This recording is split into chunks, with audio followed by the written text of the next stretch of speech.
الشيطان الرجيم بسم الله الرحمن الرحيم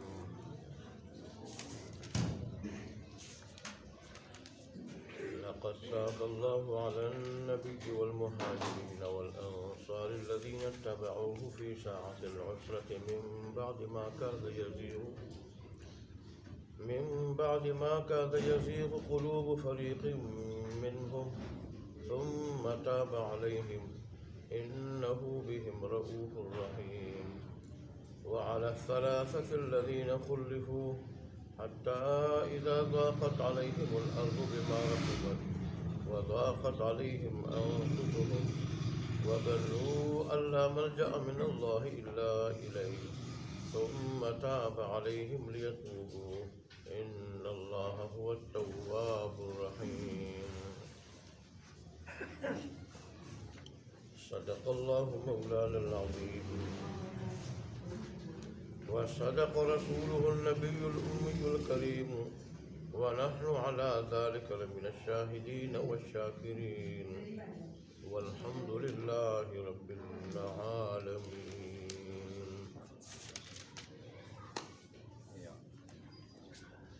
گزشتہ آیات میں اللہ تبارک و تعالیٰ نے دو جماعتوں کا تذکرہ کیا تھا کہ وہ دو جماعتیں تو مخلص مسلمانوں کی تھی، البتہ غزوہ تبوک پہ سستی کاہلی کی وجہ سے نہ جا سکی دونوں، لیکن جب اللہ کے حبیب آئے تو انہیں جھوٹ بولنے کے بجائے، جھوٹے بہانے بنانے کے بجائے سچی بات بتا دی کہ سستی کی وجہ سے رہے. تو ان دونوں میں سے ایک کا ذکر تو پہلے ہو چکا تھا کہ انہوں نے رسول اللہ صلی اللہ علیہ وآلہ وسلم کے آنے کی جب خبر سنی اپنے آپ کو مسجد نبی کی ستونوں سے باندھا اور اس طرح ایک نرالے انداز میں انہوں نے توبہ کی. تو اللہ تبارک و تعالیٰ کی رحمت بھی ان کی طرف متوجہ ہوئی. رسول اللہ صلی اللہ علیہ وسلم جب دیکھا انہوں نے تو یہ ارشاد فرمایا تھا کہ اللہ تبارک و تعالیٰ جب تک مجھے آپ کے بارے میں کچھ کہیں نہ، کوئی حکم نہ بھیجے، اس وقت تک میں تمہیں نہیں کھولوں گا. لیکن اللہ تبارک و تعالیٰ نے پھر آیات بھیج دی کہ انہیں معاف کر دیا. میں نے معاف کر دیا تو رسول اللہ نے کھول دیا. اور تین آدمی مرارہ بن ربیع اور ہلال بن امیہ اور کعب بن مالک، یہ انہوں نے اپنے آپ کو اس انداز میں پیش نہیں کیا جس انداز میں وہ پیش ہوئے تھے، لیکن رسول اللہ صلی اللہ علیہ وآلہ وسلم جب تشریف لائے تو ان کے پاس پھر چلے گئے اور کہہ دیا کہ ہم سستی اور کاہلی کی وجہ سے رہے. خاص کر کعب بن مالک، یہ تو انصار میں سے وہ ہیں جنہوں نے ہجرت سے پہلے مکہ جا کے رسول اللہ صلی اللہ علیہ وسلم پہ ہاتھ پہ بیعت کی اور پھر رسول اللہ صلی اللہ علیہ وسلم کو مدینہ کی طرف ہجرت کرنے کی اور مدینہ کی طرف ان کے پاس جانے کی دعوت دی، اور پھر سوائے غزوہ بدر کے سارے کے سارے معرکوں میں یہ شریک ہوئے. تو انہوں نے رسول اللہ صلی اللہ علیہ وسلم نے ان سے پوچھا کہ بھئی آپ کے پاس تو سواری بھی تھی، آپ کیوں نہیں گئے؟ تو کہنے لگے کہ ایک نہیں دو سواریاں تھیں، لیکن بس سستی کی وجہ سے میں رہ گیا. اور شروع میں آج کل کہتا رہا، میرے ذہن میں یہ بات آئی کہ چلے میرے پاس تیز سواری ہے، اگر مسلمان نکل بھی گئے اور یہاں سے چلے بھی گئے، میں پیچھے سے جب چلا جاؤں گا تو ان کو پہنچ جاؤں گا. لیکن آج کل کرتے یہاں تک کہ رسول اللہ صلی اللہ علیہ وسلم آپ کی جو ہے آنے کی خبریں پہنچی مدینے. تو پھر رسول اللہ نے کہا یہاں سے اٹھ جاؤ، آپ کے بارے میں جب تک اللہ تبارک و تعالیٰ کا کوئی حکم نہیں آتا اس وقت میں کچھ نہیں کہہ سکتا، میں کوئی فیصلہ نہیں کر سکتا. پھر اللہ تبارک و تعالیٰ نے ان کو آزمائش میں ڈالا، یہ 3 آدمیوں سے. ظاہر ہے دوسرے جو انہوں نے مخصوص اور نرالے انداز میں توبہ کی کہ اپنے آپ کو مسجد نبی کی ستونوں سے باندھ دیا اور اللہ کا نبی ہمیں نہ کھولے تو ہم اپنے آپ کو نہیں کھولیں گے، اللہ ان کی جلدی توبہ قبول فرمائی. اور ان پہ اللہ تبارک و تعالیٰ نے آزمائش ڈالی. تقریباً 50 دن تک مقاطع رہا ان کا. رسول اللہ صلی اللہ علیہ وسلم نے بھی اعلان فرمایا کہ بھئی تم ان کے ساتھ کوئی لین دین اور کوئی الیک سلیک اور کوئی کلام نہ رہو، بس ان کا مقاطع کر دو، قطع تعلق کر دو. اور پھر جب 40 دن ان کے پورے ہو گئے تو پھر رسول اللہ صلی اللہ علیہ وسلم نے بیویوں کی طرف پیغام بھیجا کہ تم ان سے الگ رہو. ان میں سے ہلال بن امیہ اور مرارہ بن ربی یہ بڑی عمر کے تھے، بوڑھے تھے، اور یہ کعب بن مالک جوان تھے. تو ہلال بن امیہ کی بیوی تو خود کعب بن مالک رضی اللہ عنہ بیان کرتے ہیں، امام بخاری رحمہ اللہ تفصیل سے ان کا اپنی زبانی بیان نقل فرمایا ہے کہ ہلال بن امیہ کی بیوی تو رسول اللہ کے پاس تشریف لے گئی اور یہ عذر پیش کیا کہ میرا خاون شوہر جو ہے ہلال بن امیہ وہ بوڑھا ہے، ایک بوڑھا شخص ہے، اور ظاہر ہے میرے سوا اس کی کوئی خدمت کرنے والا نہیں ہے. تو رسول اللہ نے اس طرح ان کو اجازت دی، ہلال بن امیہ نے ان کی بیوی کو اجازت دی کہ تم خدمت کرو ہلال بن امیہ. کعب بن مالک کہتا ہے کہ مجھے بھی لوگوں نے کہا کہ جاؤ تم بھی رسول اللہ صلی اللہ علیہ وسلم کے پاس اپنا یہ عذر پیش کرو، اپنے گھر والوں کو بھیج دو تاکہ تمہیں بھی رخصت مل جائے. میں نے کہا کہ وہ تو بوڑھا آدمی ہے، میں جوان آدمی ہوں، میں بیوی کے علاوہ اپنی خدمت خود کر سکتا ہوں، مجھے کسی کو بھیجنے کی کیا ضرورت ہے. چنانچہ میں نے نہیں بھیجا. تو اس طرح پھر جب 40 دن پورے ہو گئے بیویوں کو بھی حکم ملا کہ تم شوہروں سے الگ رہو، وہ بھی الگ ہوئی. اور اس طرح یہ کعب بن مالک کہتے ہیں کہ ایک مرتبہ ابو قتادہ رضی اللہ تعالیٰ عنہ یہ میرے چچا زاد بھائی تھے، میں ان کے باغ میں گیا اور دیوار پلانگ کے گیا تو میں نے ان کو سلام کیا، انہوں نے جواب نہیں دیا. 3 مرتبہ سلام کیا، جواب نہیں دیا. تو پھر میں نے ان سے کہا کہ میں تو اللہ اور اس کے رسول سے محبت کرتا ہوں، اللہ اور اللہ کے رسول سے محبت کرتا ہوں، مجھ سے بات کیوں نہیں کرتے ہو؟ تو اس پہ انہوں نے اتنی بات کہی کہ اللہ و رسول عالم، اگر تم اللہ اور اس کے رسول کے ساتھ محبت کرتے ہو تو اللہ اور اس کا رسول اس بات کو ہی اچھی طرح جانتے ہیں، مجھے اس کا علم نہیں ہے، کیونکہ دل کا حال اللہ کو معلوم ہے اور اللہ کے بتانے سے پھر اللہ کا حبیب بھی جان لیتا ہے. تو اس طرح یہ کہتے ہیں کہ جب 50 دن پورے ہونے کو تھے بیویاں بھی الگ ہوئی. تو یہ زمین پہ جیسے قرآن نے کہا، خود بخاری میں کہتے ہیں یہ کہ جیسے قرآن نے ہمارے بارے میں بیان کیا ہے، زمین کشادہ ہونے کے باوجود ہم پہ تنگ ہو گئی اور ہم اپنی جانوں سے بھی تنگ آ گئے. جانوں سے تنگ آ گئے. جب ہم بڑے تنگ آ گئے، زمین ہم پہ تنگ ہو گئی، تو پھر اس وقت پھر اللہ تبارک و تعالیٰ نے ہماری توبہ قبول فرمائی. اور وہ پھر اس طرح ہوا کہ جس دن ہماری توبہ قبول ہوئی اس دن فجر کی نماز کے وقت، فجر کے نماز کے وقت رسول اللہ صلی اللہ علیہ وسلم نے اعلان فرمایا تھا. میں اپنے گھر کی چھت پہ تھا تو سامنے پہاڑ سے ایک آدمی نے مجھے میرا نام لے کے کہا کہ خوش ہو جاؤ تیری توبہ قبول ہو چکی ہے. جب رسول اللہ صلی اللہ علیہ وسلم نے اعلان فرمایا مسجد نبوی میں تو میرے دوست بھی میری طرف دوڑ پڑے، ایک گھڑ سوار بھی دوڑ پڑا، لیکن یہ آدمی جلدی جلدی دوڑ کے پہاڑ پہ چڑھا اور ان کے پہنچنے سے پہلے پہاڑ سے ہی ندا کی کہ تیری توبہ قبول ہو چکی ہے، خوش ہو جاؤ. تو میں بڑا خوش ہوا اور میں جلدی جلدی رسول اللہ صلی اللہ علیہ وسلم کی خدمت میں پہنچا. چنانچہ راستے میں فوج در فوج لوگ کھڑے میرے استقبال میں اور سارے کے سارے مبارکباد دے رہے ہیں. اور پھر رسول اللہ صلی اللہ علیہ وآلہ وسلم کی مجلس سے حضرت عبیدہ رضی اللہ عنہ اٹھے، میری طرف دوڑے اور مجھ سے مصافحہ کیا، مجھے مبارکباد دی. اور پھر میرے رسول اللہ صلی اللہ علیہ وسلم کے پاس جب پہنچا، رسول نے فرمایا کہ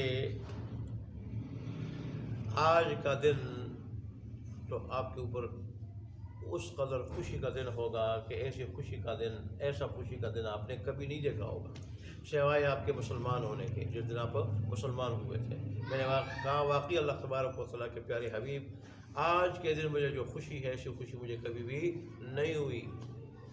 پھر میں نے کہا کہ جس مال کی وجہ سے میرے اوپر مصیبت آئی، اس مال کو میں سارے کے سارے مال کو میں صدقہ کر دیتا ہوں، تو رسول اللہ نے فرمایا کہ سب مال صدقہ کرنے کی ضرورت نہیں، کچھ وہ اپنے اور گھر والوں اور بچوں کی ضرورت کے لیے بھی چھوڑ دو۔ تو اس طرح پھر اللہ تبارک و تعالیٰ نے ان کی توبہ قبول فرمائی، تو آج اللہ تبارک و تعالیٰ نے اس کا ذکر دیا۔ اللہ اکبر، دیکھ لیں گے لقد تاب اللہ۔ البتہ تحقیق رحمت کے ساتھ متوجہ ہوا اللہ تبارک و تعالیٰ علی النبی، نبی صلی اللہ علیہ وآلہ وسلم پر، والمہاجرین والانصار للذین اتبعوہ، اور ان مہاجرین پر انصار پر کہ جنہوں نے رسول اللہ صلی اللہ علیہ وسلم کا اتباع کیا، ان کے پیچھے چلے، ان کی بات مانی، فی ساعۃ العسرۃ، تنگی کی گھڑی میں، تنگی کی گھڑی میں۔ مراد سے کیا ہے؟ غزوہ تبوک کے لیے نکلنا ہے، غزوہ تبوک کے لیے نکلنا ہے، کیونکہ غزوہ تبوک پہلے بتایا گیا تھا آپ کو کہ جن دنوں میں یہ غزوہ تھا ان دنوں میں ایک تو قحط سالی تھی، قحط سالی تھی، فصلیں تھی، لیکن قحط سالی ہونے کی وجہ سے کوئی مزے کی نہیں تھی، لیکن پھر بھی باغ پکنے کا زمانہ تھا، فصلیں پکنے کا زمانہ تھا، وقت تھا، اور پھر یہ کہ رسول اللہ صلی اللہ علیہ وسلم مسلمانوں کی تیاری بھی نہیں تھی، یہاں تک کہ 10 آدمی ایک ایک اونٹ پر باری باری سوار ہوتے تھے، 10 آدمی، یہ تو عالم تھا۔ پھر آپ اس کو دیکھیں، 2 آدمی کو ایک کھجور ملتی تھی، 2 آدمی کو، 2 آدمی کو ایک کھجور ملتی تھی، اور پھر وہ بھی نہیں رہی، میں نے ایک آدمی کو آدھی کھجور، پھر وہ بھی نہیں رہی، پھر مسلمان کیا کرتے رہے؟ گٹھلیوں کو چوستے رہے اور اوپر سے پانی پیتے رہے، اگر پانی ملتا تو پی لیتے، ورنہ ایک وقت ایسا آیا پانی بھی نہیں رہا۔ اور پھر ایسا کیا کہ بعض مسلمانوں نے اپنے اونٹوں کو ذبح کیا، اور اونٹوں کی اوجڑیوں کو انہوں نے کیا کر دیا؟ نچوڑا، اور وہ علائق شدہ پانی جو ان کو ملا گوبر سے، وہ انہوں نے اسے زبان تر کی، اسے انہوں نے کیا کی؟ زبان تر کی۔ اس وقت پر ابوبکر صدیق انہوں نے رسول اللہ صلی اللہ علیہ وسلم نے درخواست کی، اللہ کے پیارے حبیب، آپ کو تو اللہ نے دعا کا عمل لیا ہے، ہاتھ اٹھا دینا رب کے سامنے، اللہ کوئی فضل کر دیں۔ عمر فاروق فرما رہے تھے اتنی گرمی تھی، کوئی قضائے حاجت کے لیے جانے کی جرت نہیں کر سکتا تھا، قضائے حاجت کے لیے کوئی جاتا تو وہی سمجھتا کہ میری گردن گرمی کی وجہ سے مجھ سے گر جائے گی، پیاس بجھانے کے لیے پانی نہ ہونے کی وجہ سے ہم یوں سمجھ رہے تھے کہ ہماری گردنیں گر جائیں گی۔ سفر میں گرمی اتنی تھی، سفر میں یوں گرمی محسوس ہو رہی تھی، ہم سمجھ رہے ہماری گردنیں گر جائے گی، اس قدر گرمی تھی۔ اور پھر حال یہ تھا، پھر مقابلہ کس سے تھا؟ مقابلہ اس سپر پاور سے تھا کہ جس کی منظم 3 لاکھ فوج تھی، 3 لاکھ فوج منظم، اور ان کے پاس ہر قسم کا اسلحہ، اسباب، ہتھیار، ہر قسم کی ان کو سہولتیں حاصل تھی۔ پھر ظاہر ایک بڑی منظم فوج تھی، اور یہ کتنے تھے؟ وہ 3 لاکھ کی تعداد میں یہ 30,000 سے لے کے 70,000 کے درمیان تک مختلف روایتیں ہیں، 70,000 کے درمیان تک مختلف روایتیں ہیں۔ اور پھر جو ہے ان کی حالت یہ، تو ایسے عالم میں حضرت ابوبکر صدیق رسول اللہ نے درخواست کی کہ آپ کو اللہ نے دعا کا عمل دیا ہے، رب کے سامنے ہاتھ اٹھائیں۔ جب آپ نے اپنے مبارک ہاتھ اٹھا دیے، ابھی آپ کے ہاتھ نیچے نہیں آئے تھے کہ اللہ تبارک و تعالیٰ نے بارش بھیج دی، اور خوب بارش برسی، پھر انہوں نے اپنے برتن بھر لیے، کچھ سفر بھی آسان ہوا۔ تو اس طرح کی انہوں نے رسول اللہ صلی اللہ علیہ وآلہ وسلم نے سختیاں برداشت کی۔ بڑا سخت سفر تھا، پھر 1 مہینہ یہاں سے مسافت، 1 مہینہ وہاں سے مسافت، ان ساری چیزوں کو دیکھے اللہ نے اس کو تنگی کی گھڑی فرمایا ہے، اس غزوے کے لیے جانے کو اور اس کے وقت کو، اس کے زمانے کو اللہ نے تنگی کا زمانہ فرمایا، تنگی کی گھڑی فرمایا ہے۔ واقعی یہ بڑی تنگی کا زمانہ تھا کہ مسلمانوں کے یہ حالات۔ تو اللہ تبارک و تعالیٰ نے فرمایا کہ بے شک یقیناً اللہ تبارک و تعالیٰ رحمت کے ساتھ متوجہ ہوا اپنے نبی پر، مہاجرین پہ۔ یہ تاب یتوب کا جو لفظ ہے، اس کا لفظی معنی ہے رجوع کرنا۔ اس کا لفظی معنی کیا ہے؟ رجوع کرنا، متوجہ ہونا۔ اور یہ اللہ تبارک و تعالیٰ کے لیے بھی استعمال ہوتا ہے اور بندے کے لیے بھی استعمال ہوتا ہے۔ جب رب کے لیے استعمال ہو جائے تو اس کا مطلب یہ ہوتا ہے کہ اللہ رحمت کے ساتھ، مہربانی کے ساتھ اپنے بندے کی طرف متوجہ ہوا، اللہ نے اس میں فضل فرمایا، اللہ نے مہربانی فرمائی، اور اس طرح رحمت کے ساتھ متوجہ ہو کہ اللہ نے توبہ قبول کر لی۔ اور جب بندے کی طرف نسبت ہو تو مطلب یہ ہے کہ گناہ پہ نادم ہو کے گناہ کو ترک کر کے آئندہ نہ کرنے کا پکا عزم کر کے بندہ رب کی طرف متوجہ ہوا، اس نے رب کی طرف رجوع کر لیا۔ رب کی طرف کیا کر لیا؟ رجوع کر لیا، گناہ کو چھوڑ کے رب کی طرف رجوع کر لیا۔ اس لیے تو اللہ تبارک و تعالیٰ کے لیے بھی تواب کی صفت آتی ہے، توبہ قبول کرنے والا، رحمت کے ساتھ متوجہ ہونے والا، اور بندے کے لیے بھی یہ لفظ استعمال ہوتا ہے، اس کی بھی صفت ہے کہ اللہ تبارک و تعالیٰ کی طرف رجوع کرنے والا۔ تو یہاں پہ اللہ تبارک فرماتے ہیں کہ لقد تاب اللہ، البتہ تحقیق اللہ تبارک و تعالیٰ رحمت کے ساتھ متوجہ ہوا، علی النبی، اپنے نبی پر، والمہاجرین والانصار، اور مہاجر و انصار پر۔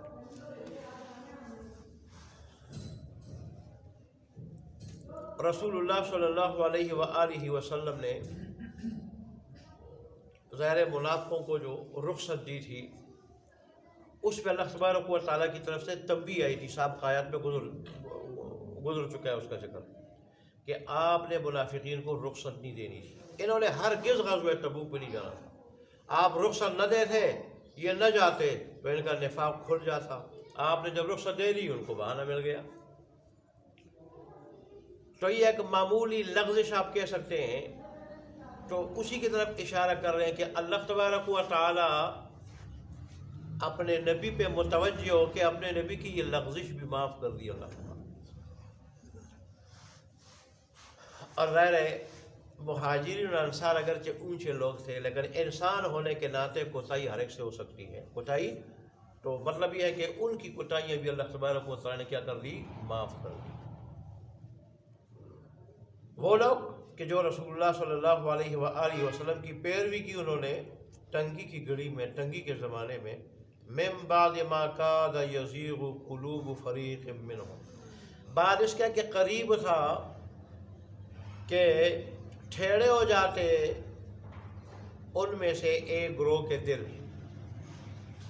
کچھ تذبذب کے شکار ہو جاتے، تردد کے شکار ہو جاتے کہ ان حالات میں ہم کیسے جائیں، کیسے مقابلہ کریں، ہماری حالت یہ ہے، ان کی حالت وہ ہے، تعداد کے لحاظ سے، سواری کے لحاظ سے، ہتھیار کے لحاظ سے، مالی تنگی کے لحاظ سے، گرمی کے لحاظ سے۔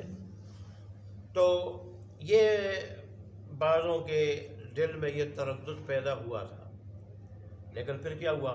ثم تاب علیہم، پھر اللہ تبارک و تعالیٰ ان کے اوپر متوجہ ہوئے رحمت کے ساتھ۔ جب رحمت کے ساتھ متوجہ ہوئے تو اللہ تبارک و تعالیٰ نے ان کو اس تردد سے بچا لیا، اور پھر وہ جانے کے لیے تیار ہو گئے۔ انہ بہم رؤوف الرحیم، بے شک وہ اللہ تبارک و تعالیٰ ایمان والوں پہ بڑے شفیق ہیں اور بڑے رحم کرنے والے ہیں۔ یہ تو عام ایمان والوں کا تذکرہ ہو چکا۔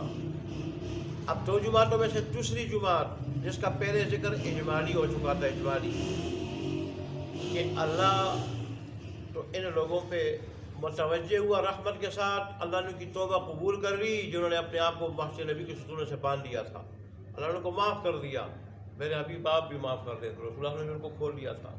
اور وہاں فرمایا تھا کہ دوسری جو جماعت ہے، دوسری جو 3 آیتوں پر مشتمل تھی جن کا ذکر آج ہے، ان کا معاملہ اللہ مؤخر کر دیتا ہے، مؤخر کر دیتا ہے۔ ان کی توبہ تو تھی لیکن اس شان کی نہیں تھی، تو اللہ نے ان کا معاملہ بھی کیا کر دیا، مؤخر کر دیا۔ اس کا مطلب یہ ہے کہ انسان سے جب غلطی ہو جائے اور یہ جس قدر زیادہ ندامت کے ساتھ اللہ تبارک و تعالیٰ کی طرف زیادہ رجوع کرے گا، زیادہ سے زیادہ، یہاں تک کہ قولی رجوع بھی کرے گا، قولی توبہ بھی کرے گا، فعلی اور عملی توبہ بھی کرے گا، تو اللہ تبارک و تعالیٰ کی رحمت جلدی متوجہ ہو، جیسے ہم لوگوں نے کیا تھا۔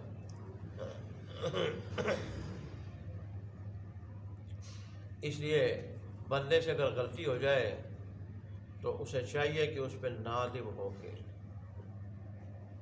زبان سے بھی توبہ کرے، عملاً بھی توبہ کرے، اور گناہ پہ اس کو اڑنا نہیں چاہیے، نہ توبے میں تاخیر کرنی چاہیے۔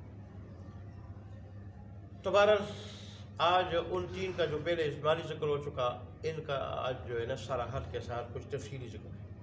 وَعَلَى الثَّلَاثَةِ الَّذِينَ، اور ان 3 لوگوں پر بھی اللہ تبارک و تعالیٰ نے مہربانی فرمائی، رحمت کے ساتھ متوجہ ہوا، خُلِّفُوا، جن کے معاملے کو ملتوی رکھا گیا تھا، لفظی معنی جن کو پیچھے رکھا گیا تھا، مراد ان کے معاملے کو ملتوی رکھا گیا تھا۔ وہ کہتے ہیں کہ خاص کر کعب بن مالک کہتے ہیں کہ اور تو گھروں میں بیٹھ کے، بوڑھا ہونے کی وجہ سے ضعیف لوگ تھے، وہ دونوں تو گھروں میں بیٹھ کے، اور 2 جو میرے ساتھ تھے، ہلال بن امیہ اور مرارہ بن ربیع، وہ تو گھروں میں بیٹھ کے، میں جوان آدمی تھا، میں مسجد نبی آتا جاتا تھا، تو میں رسول اللہ صلی اللہ علیہ وسلم جب نماز پڑھ رہے ہوتے ان کے قریب کھڑا ہوتا، اور میں دیکھتا کہ رسول اللہ صلی اللہ علیہ وسلم مجھے کس طرح دیکھتے ہیں، کوئی غصے سے یا پیار سے، یا مجھے دیکھتے بھی ہے یا نہیں۔ یعنی جب میں رسول اللہ صلی اللہ علیہ وسلم کی طرف نہیں دیکھتا تو رسول اللہ صلی اللہ علیہ وسلم مجھے دیکھ رہے ہوتے تھے، جب ان کی طرف دیکھ لیتا تو وہ پھر دوسری طرف دیکھ لیتے، تو میں سمجھ جاتا کہ رسول اللہ صلی اللہ علیہ وسلم کو اپنی امت پہ شفقت تو ہے، پیار تو ہے، لیکن اللہ کے امر کی وجہ سے، امر کے انتظار میں یا مفسرین نقطہ بیان کرتے ہیں کہ شاگرد کو اور ایسے مرید کو، اور ایسے ہی اور جو مقتدی آدمی ہے اس کے معتقد کو یہ معاملہ نہیں کرنا چاہیے کہ یہ اگر مجھ سے روٹھا ہوا ہے تو میں بھی چھوٹا ہوا بن جاؤں، کہتے ہیں وہ علامت کس بات کی، تعلق اصلی نہ ہونے کی، یا اصلی تعلق تھا، جاری نہیں تھا، تو اس بنا پر وہ 2 تو آ نہیں سکتے، بوڑھے تھے، پہلے تو رسول اللہ کے پاس آتے تھے ان کی زیارت کے لیے، رسول اللہ ناراض تھے، گھر میں بیٹھ گئے، اور مسلمان بات چیت بھی نہیں کرتے تھے، لیکن یہ جب آ سکتے تھے آتے تھے، اور انہوں نے مسجد نبی کو چھوڑا نہیں، اور پھر یہ کہہ رہے تھے کہ میں نے کہا کہ اب جو بھی ہو جائے میں سچ بتاؤں گا، اور میں رسول اللہ صلی اللہ علیہ وسلم کے سامنے بھی یہ بات بتائی، اللہ کے حبیب اگر میں چاہوں تو دنیا دار بڑے سے بڑے چالاک سمجھدار آدمی کو بھی میں ٹال دوں، باتوں میں ٹال دوں، لیکن یہ معاملہ اللہ کے حبیب کے ساتھ ہے، اس لیے میں سچ بتاؤں گا۔ اور پھر میں نے قسم کھائی کہ آئندہ کبھی بھی میں زندگی بھر جھوٹ نہیں بولوں گا۔ اس لیے علماء کہتے ہیں کہ انسان گناہ سے بچنے کا جب پکا عزم کر لے تو پھر شیطان اس کے پاس بار بار آتا ہے، نفس اس کو بار بار ورغلاتا ہے کہ گناہ کر، اس کو چاہیے کہ یہ اس امتحان میں پورا اترنے کی کوشش کرے اور گناہ سے اپنے آپ کو بچائے۔ جیسے انہوں نے رسول اللہ صلی اللہ علیہ وسلم کے سامنے جب قسم اٹھائی تو پھر زندگی بھر کبھی جھوٹ نہیں بولا تھا، اپنے آپ کو جھوٹ سے بچایا تھا۔ آج مسلمان نیک دیندار آدمی بھی جھوٹ کو بہانے کے نام سے استعمال کر رہے ہیں، بہانے کے نام سے جھوٹ، وہ کیا ہے بہانہ؟ جھوٹ ہے، لیکن ہم نے اس کا نام جو ہے نا بہانہ بنا دیا، تو ہمارے نزدیک وہ جھوٹ نہیں رہا۔ شراب پہ اگر کوئی تریاق کا لیبل لگا لے تو اس سے شراب جو ہے نا تریاق نہیں بنے گی، شراب ہی رہے گی۔ اللہ تبارک و تعالی ہمیں عمل کرنے کی توفیق عطا فرمائے، عمل کرنے کی۔ بیان کرنا سننا تو آسان ہے، اگرچہ وہ بھی اللہ کی توفیق سے آدمی نہیں بیٹھ سکتا، نہ سن سکتا، نہ بیان کر سکتا، لیکن اصل چیز عمل ہے۔ عمل مشکل ہے، اللہ تبارک و تعالی عمل کی توفیق عطا فرمائے مجھے بھی اور آپ کو بھی، اخلاص کے ساتھ اللہ کی رضا کے لیے۔ اللہ اکبر۔ حتی اذا ضاقت علیہم الارض، یہاں تک کہ جب تنگ ہو گئی زمین ان پہ، بما رحبت، باوجود کشادہ ہونے کے، باوجود کشادہ ہونے کے، وضاقت علیہم انفسہم، اور تنگ ہو گئی ان پر ان کی جانیں، تنگ ہو گئی ان پر ان کی جانیں، وظنوا، اور انہیں خیال کر لیا، یقین آ گیا ان کو، اللہ ملجأ من اللہ الا الیہ، کہ اللہ تبارک و تعالی سے بھاگنے کی کوئی جگہ نہیں، پناہ کی کوئی جگہ نہیں مگر اللہ تبارک و تعالی ہی کے پاس۔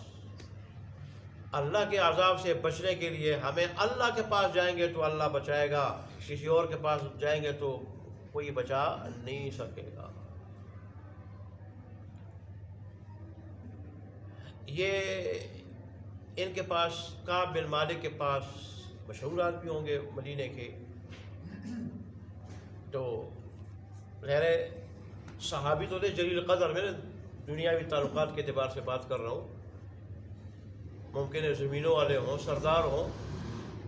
تو غسان کے بادشاہ کا خط ایک آدمی نے پہنچایا، کبھی میں نے سنا ہے آپ کے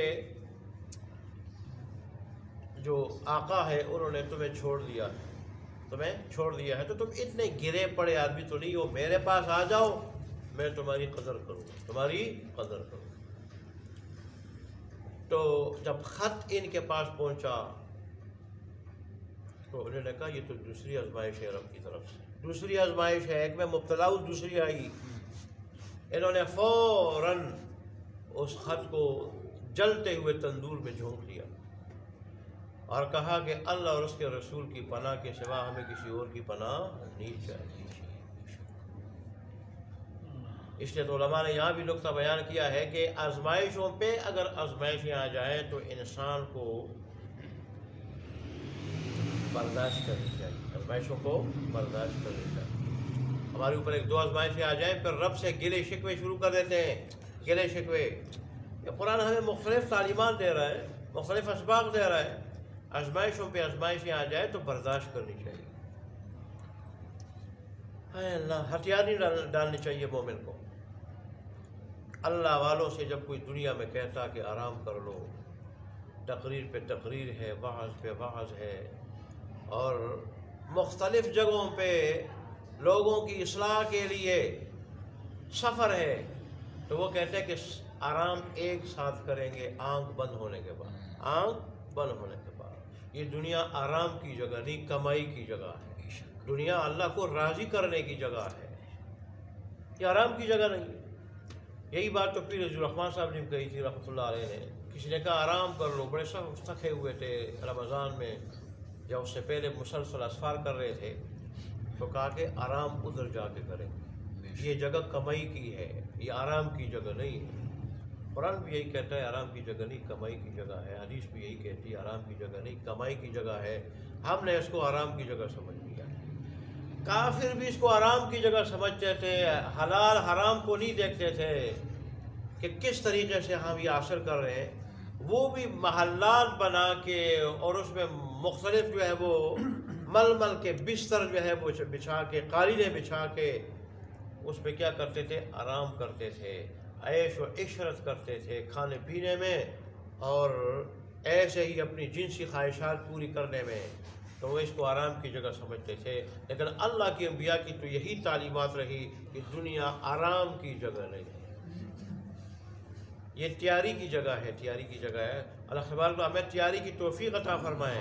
تو یہ بھی کہنے لگے، حالانکہ کہہ رہے تھے کہ ہم راستے نماز کے لیے میں جاتا، راستے میں کوئی ملتا سلام کرتا تو سلام کا جواب نہ دیتا، اور منہ ادھر موڑ لیتا، سلام کا جواب نہ دیتا۔ یہ حالت تھی۔ دیکھیں یہ اللہ کے حکم کے کتنے پابند تھے۔ ابو قتادہ کعب بن مالک کے چچا زاد بھائی ہیں، اور یہ کہتے ہیں ان سے بڑھ کر میرے نزدیک کوئی محبوب نہیں تھا، اور ظاہر ہے میں بھی ایسے ہی ان کے نزدیک مجھ سے بڑھ کر کوئی محبوب نہیں تھا۔ لیکن جب اللہ کا حکم آیا کہ کعب بن مالک سے بات نہیں کرنی، تو میں نے 3 مرتبہ سلام کیا، انہوں نے جواب نہیں دیا۔ اور پھر جب میں نے کبھی بات کیوں نہیں کر رہے ہو، میری بات کا جواب کیوں نہیں دے رہے ہو، میں تو اللہ اور اس کے رسول سے محبت کر رہا ہوں۔ تو کہنے لگے کہ اللہ اور اس کے رسول زیادہ جانتے ہیں کہ آپ محبت کر رہے ہیں یا نہیں کر رہے ہیں، ہمیں یہ حکم ہے۔ مفسرین نے یہی نقطہ یہاں پہ بیان کیا ہے کہ اللہ اور اس کے رسول کے حکم کے آگے کسی قریبی رشتہ دار کی کوئی حیثیت نہیں ہے، وہی وہ جو بھی ہو، اللہ اور اس کے رسول کے حکم کے آگے اس کی کوئی حیثیت نہیں، باپ ہے، بیٹا ہے، جو بھی۔ جیسے کل سرحال سے گزرا، صحابہ نے بڑے بڑے جوہر دکھائے اس معاملے میں، بڑے بڑے جوہر دکھائے، اور دنیا کی تاریخ کے اوراق نے اپنے اندر وہ جوہر محفوظ کر لیے، وہ واقعات محفوظ کر لیے کہ دین کے معاملے میں نہ باپ کو دیکھا، نہ بھائی کو دیکھا، نہ بیٹے کو دیکھا، لیکن کسی کو نہیں دیکھا۔ اللہ اکبر۔ تب تو اللہ تبارک و تعالیٰ نے دنیا میں ان کو خوشخبری سنا دی جنت کی۔ اچھا جی، تو متاب علیہم، پھر اللہ تبارک و تعالیٰ ان پہ متوجہ ہوئے، رحمت کے ساتھ متوجہ ہوئے، اللہ نے ان پہ مہربانی فرمائی۔ لیتوبو، تاکہ وہ بھی اللہ تبارک و تعالیٰ کی طرف رجوع کر لے، اللہ تبارک و تعالیٰ کی طرف رجوع کر لے، ان کو توبے کی توفیق مل جائے۔ ان